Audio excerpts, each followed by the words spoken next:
Ilmu Manajemen Hubungan Masyarakat akan menyajikan materi tentang penyusunan program strategis kegiatan hubungan sekolah dengan masyarakat.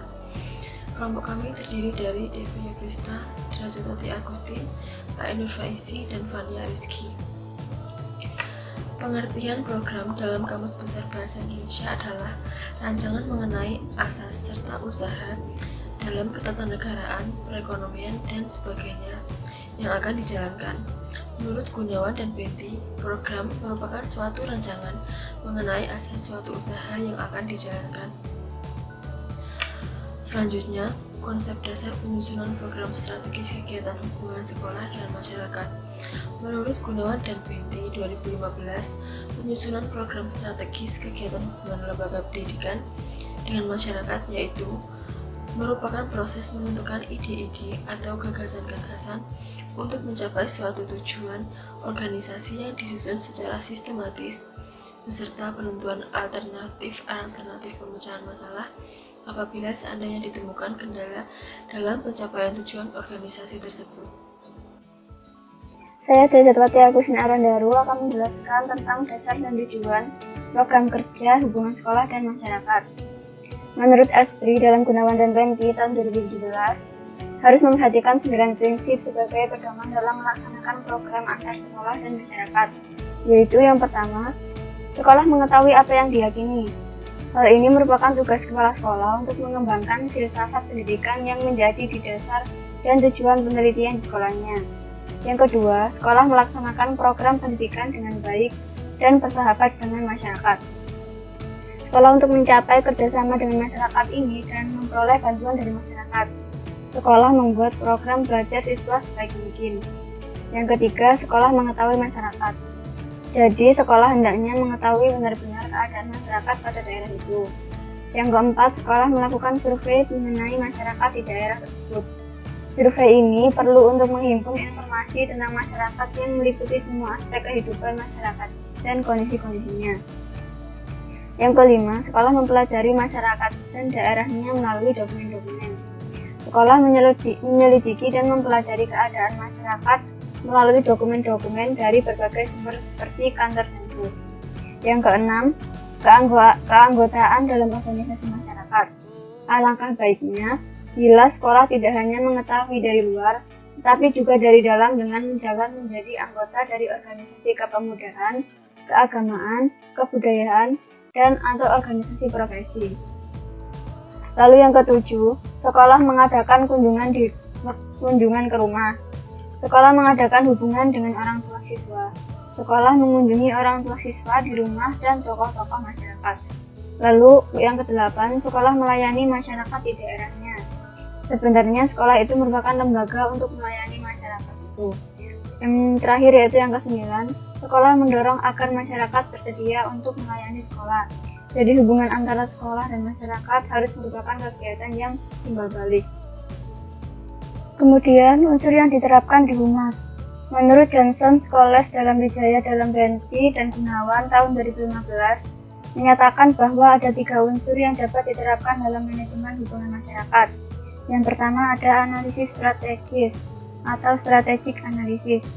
Dilakukan untuk memastikan apakah strategi pemasaran jasa pendidikan yang diterapkan terkait dengan riset pemasaran. Lalu yang kedua, pilihan strategis atau strategic option. Terkait dengan cara pemilihan salah satu pendekatan dari banyak pendekatan strategi pemasaran jasa pendidikan untuk mencapai tujuan pemasaran jasa pendidikan yang diterapkan.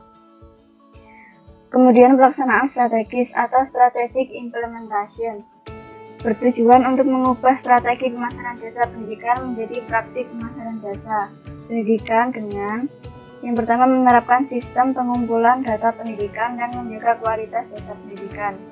Yang kedua menyediakan sumber daya pendidikan yang layak. Dan yang ketiga mengevaluasi dampak strategi pemasaran jasa pendidikan melalui pengawasan yang sistematis.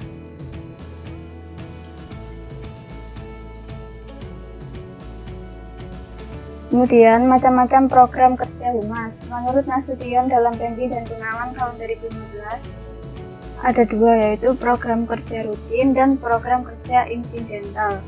Yang pertama, program kerja rutin, yaitu program kerja rutin adalah kegiatan yang dilaksanakan secara terus-menerus dan kronologis. Lalu selanjutnya, program kerja insidental. Program kerja insidental adalah kegiatan yang dilaksanakan pada periode tertentu. Selanjutnya ada bagian E, yaitu analisis SWOT dalam penyusunan program humas. Penggunaan analisis SWOT dapat secara efektif digunakan terkait perencanaan jangka panjang maupun jangka pendek yang kegiatannya identik dengan pengenalan situasi. Dalam penyusunan program kegiatan hubungan sekolah dan masyarakat ini perlu adanya strategis yang baik. Kegiatan humas terdiri dari dua kegiatan, yaitu pelaksanaan kegiatan humas secara internal dan pelaksanaan kegiatan humas secara eksternal.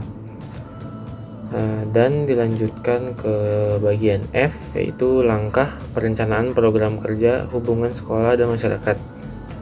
Di sini ada menurut pendapat Rosadi dalam Purwanto dan Utari 2017. Yang pertama itu ada analisis perilaku umum dan hubungan organisasi dengan lingkungan. Yang kedua ada menentukan dan memahami perilaku tiap kelompok dalam dan luar organisasi. Yang ketiga ada analisis tingkat opini publik, mencakup internal dan eksternal. Yang keempat ada antisipasi kecenderungan masalah yang potensial dan peluang-peluang. Lanjut ke bagian berikutnya. Yang kelima, memformulasi dan merumuskan kebijakan. Yang keenam, ada merencanakan alat atau cara yang sesuai untuk meningkatkan dan mengubah perilaku kelompok. Dan yang ketujuh, ada menjalankan aktivitas sesuai dengan program yang direncanakan. Yang kedelapan, menerima umpan balik untuk dievaluasi lalu menyesuaikan. Selanjutnya akan dilanjutkan oleh teman saya.